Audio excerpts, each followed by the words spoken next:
Mitch, you must be pleased with your performance on a personal note, but the side beating Leeds this afternoon by 34 points to 8. Yeah, mate, I was happy with my game. But yeah, the biggest thing was beating Leeds. As I said to you in the hallway, I'm living in Leeds, so I thought today was a good day to pledge my allegiance to Bradford. The fact that you're living in Leeds, have you kind of picked up, Bradford Leeds and the rivalry? Yeah, and earlier in the year going to the heritage meetings, they really showed to me that it is a big deal, and it has been a big deal in the past. So it was a big deal for us today. How important was it for Bradford to put in that performance, knowing that competitive rugby starts next week? Yeah, it was huge.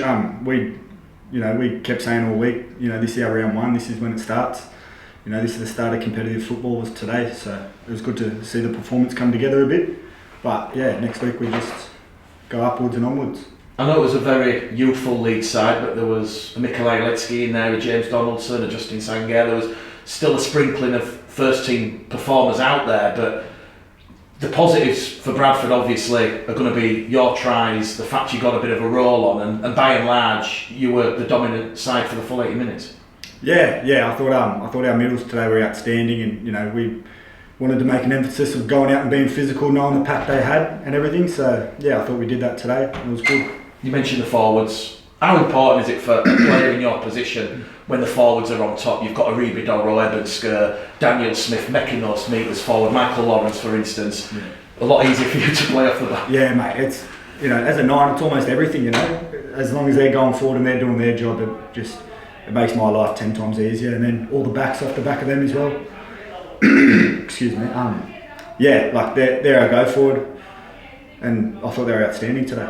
A lot of people have commented on your fitness.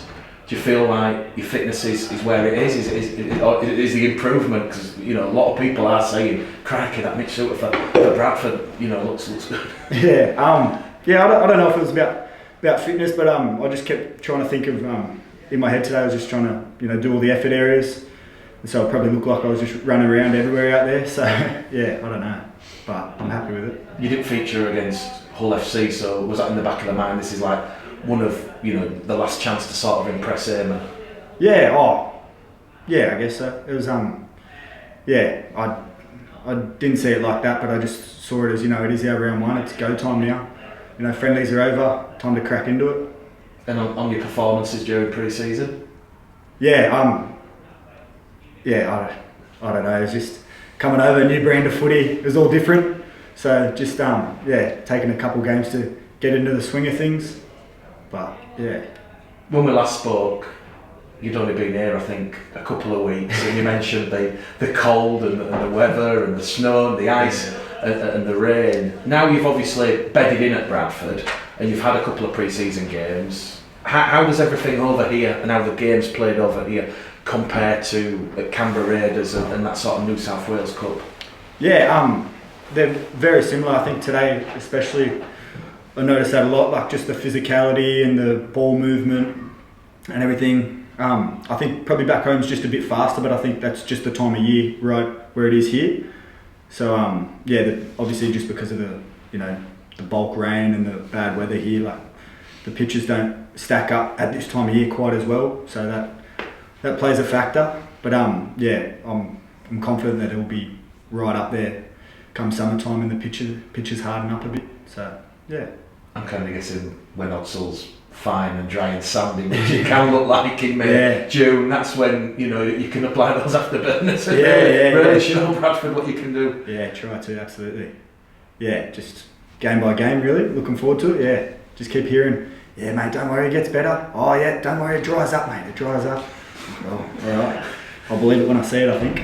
Eamon's mentioned in his post-match interview, Mitch, that during the week, you've worked hard on deficiencies, areas where there has to be improvement.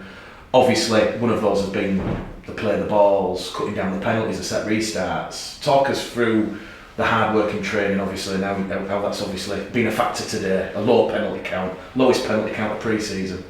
Yeah, it was honestly all week. It was just the focus was to just go set for set, not give away penalties and all that sort of stuff, and just honestly just be able to go set for set with teams, and just kind of get into that grind footy, and I think we did that really well today.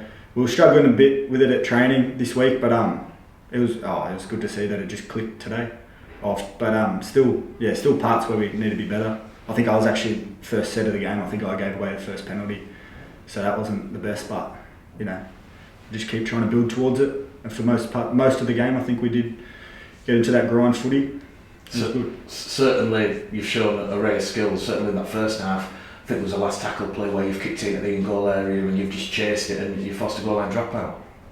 Yeah, that just I think, as you said before, that just opens up because our middles are running hard, they're leaving players scattered on the ground. So that opens up for me. I'm going to take it every day of the week.